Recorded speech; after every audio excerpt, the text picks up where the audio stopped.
بسم الله الرحمن الرحيم، والصلاة والسلام على سيدنا محمد عليه أفضل الصلاة والسلام. جايلكم النهاردة بعبايات من قطعتين يا جبلين.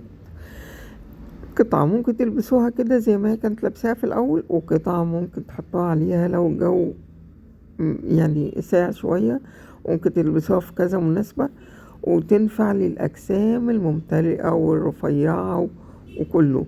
يعني شوف دي ممتلئ شوية، العبايات فيها يعني تلبسوا دريس لوحده وتلبسوا معاه بلطو او عباية لوحدها. هنا بصوا العباية ديت واسعة وجميلة، عاملة زي البليسيه كده. بصوا تحفة، عجباني جدا.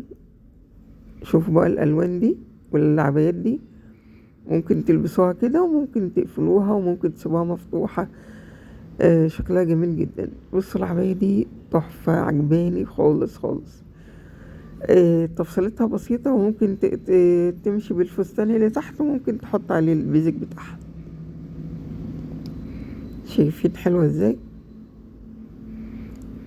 هنا بقى العباية اللي جاية دي حلوة جدا، عجباني برضو، بس ألوانها هي اللون ده مش بيعجبني قوي يعني.